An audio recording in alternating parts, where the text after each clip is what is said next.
All right, hello everybody. Welcome to section 26. Again, just like I said in section 25, pretty much everything I'm messing with is laser cut. So the video, I did my absolute best to try and patch these videos together, but it may jump back for just a little bit. Hi Zoe. Thank you for coming in saying hi. Anyways, as I said in the last video, we adopted a 14-year-old cat, and she's very chatty. Um, yes, I hear you. So, all of these I did twice. Not particularly happy about doing that. It is what it is. I will show you a timeline here coming up shortly about why I decided to redo everything in the fuselage versus leaving the wings as they are. The wings will just have a conditional inspection. I believe right now Vans is saying after 1,000 hours you must replace everything, and the conditional inspection is every 200 hours. Don't quote me on that, and that's a moving timeline, I believe. Yeah. Is what it is. Watching multiple videos on all of that stuff. Laser cut parts are structurally more sound than punched parts. So long as there's not manufactured cracking in said laser cut parts, and even the manufactured cracking was not necessarily an issue. If you want to really dive into that, I highly suggest you go to Van's website and you watch their multiple videos on it. It will leave you feeling better about laser cut parts, but yet still oh so confused. Anyways, so I don't have any worries about my wings and them being laser cut. Here's an area where you're supposed to prime. If you jump ahead to section 29, it says prime between these two mating surfaces. I highly suggest to everybody, go to section 29, page 2, look at the mating surfaces where you need to prime, and then prime them while you're on section 26. It seems so much harder to prime them after section 26.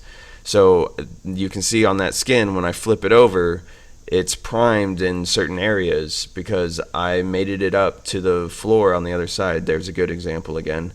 But I mated it up to the floor on the other side, and I primed in those areas. And then same with the floor on the other side. Anywhere where it was mating, I primed. So, and to be honest, that floor mates in a way that you pretty much prime the whole portion of it. My buddy Addison's back to help once again. Here's the timeline. So in the yellow circles, that's where I got my wing kit and then my fuselage kit. And you can see that the initial builder reports of irregular holes happened way after I got my wing kit shipped. So anyways, I'm not worried about irregular holes or anything on my wing kit. I'm going to run it. I'll do the condition inspections. I know exactly what ribs, etc., are supposed to be the quote-unquote problem children, or I guess just more structurally needed to be looked at. Anyways, has a horrible way of saying these are prone to fail. But anyways, so yeah, here we're putting the bulkhead, the rear bulkhead, onto the fuselage section, lining it all up. The rest of it's pretty well straightforward. Again, I do this mostly for tips and tricks. Like, I would watch some build videos, and I would have to watch, honestly, hours of build videos for a section the most famous person, you know who you are, and I still really liked watching those videos, but I also wished I kind of had a synopsis of everything that was about to happen and I could see it, and if someone ran into issues they could point them out, and that's exactly what I'm trying to do with these videos.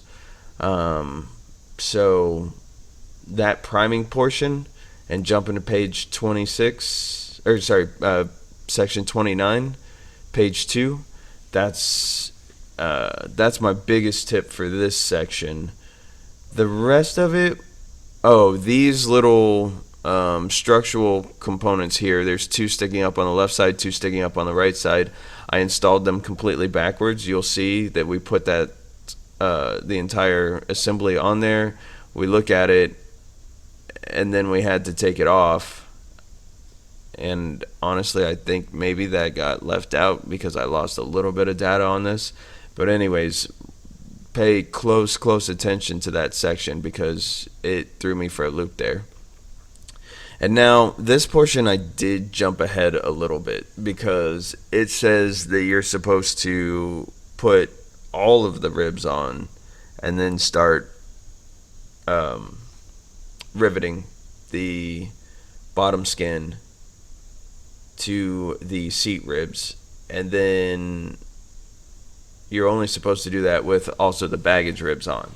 I put the baggage ribs on, I checked it all out, it was fine. I'm repairing my kid's rubber band shooting gun, which somehow got left into this video. So, sorry everybody, you're gonna watch the repair of a rubber band shooting gun. Oh. Okay. Cool. You finally got off your butt and started building more airplane. Great. So anyways, sorry about that.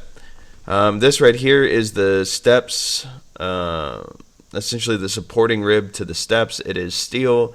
It is a massive pain to countersink. I think I ruined like 2 countersinks on it. If somebody has a better way to countersink steel, please let me know. That would be fantastic. Riveting in these small areas is a giant pain, but it's just something you have to get used to. So this entire assembly then gets added onto the fuselage.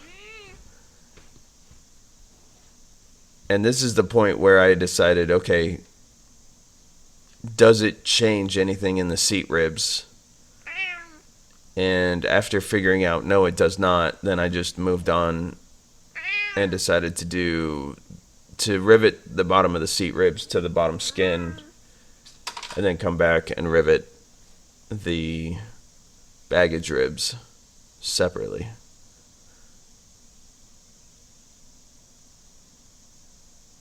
And for me, I know that some people have back riveted the seat ribs and the baggage ribs to the bottom skin. I get so much better results out of a 2-person riveting job that is what I decided to do. This right now is just connecting.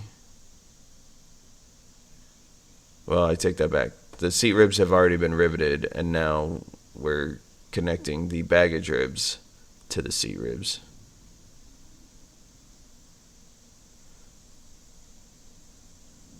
And my lovely wife was gracious enough to say, okay, fine, I will help you. There was some sort of guilt tripping. I don't remember what it was. Father's Day, I don't know.